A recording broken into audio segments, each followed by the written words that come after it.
جناب آج کل مغربی ممالک میں LGBTQ تحریک کا بہت زور ہے اور ملکی قوانین بھی ایسے بن چکے ہیں ممالک میں کہ ان کے ساتھ ہمیں کیسا معاملہ کرنا چاہیے.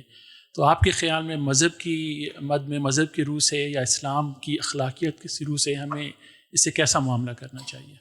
دنیا بھر میں ایک اسلام کے اخلاقی اصول ہیں اور ایک اس سے مختلف نقطہ نظر ہیں. وہ ہندوؤں کے بھی ہیں، وہ بدھوں کے بھی ہیں، وہ ہمارے ملک میں اور بعض اقلیتوں کے ہیں، اور یہاں ظاہر ہے کہ ایک بہت بڑی اکثریت کے ہو سکتے ہیں.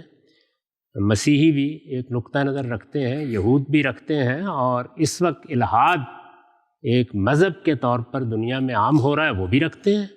تو آپ جس دنیا میں بھیجے گئے ہیں اس میں مختلف نقطہ نظر ہوں گے. وہ مختلف نقطہ نظر علمی لحاظ سے بھی ہو سکتے ہیں، اخلاقی لحاظ سے بھی ہو سکتے ہیں. ان کے بارے میں آپ کو برداشت کا رویہ اختیار کرنا چاہیے. کسی دوسرے پر چڑھ دوڑنے کی ہمیں اجازت نہیں دی گئی. ہمارے پروردگار نے فرمایا ہے کہ میں نے اس دنیا کو اس اختلاف پر بنایا ہے، اور بڑی سختی کے ساتھ قرآن میں کہا ہے کہ اگر میں چاہتا تو میں خالق ہوں، میں سب کو ایک ہی راستے پر لے آتا، لیکن میں نے ایسا نہیں کیا. اور مذہب کے معاملے میں نے کوئی جبر روا نہیں رکھا، لا اکراہ فی الدین. اور اس کے بعد کہا کہ تمہیں کیا کرنا ہے. فرمایا کہ میں نے ہدایت کو گمراہی سے الگ کر دیا ہے، تم اس کو لوگوں تک پہنچاؤ. تو ہمارا کام صرف یہ ہے، نہ کسی سے نفرت کرنے کی کوئی وجہ ہے. ظاہر ہے کوئی ایک مسئلہ تو نہیں ہے. یہ مثال کے طور پر جس کو ہم زنا یا بدکاری کہتے ہیں وہ بھی بہت سے معاشروں میں اس طرح کی قابل مذمت چیز نہیں ہے.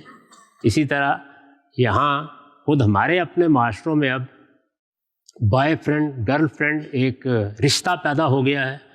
یہ ہماری اخلاقیات میں تو نہیں ہے.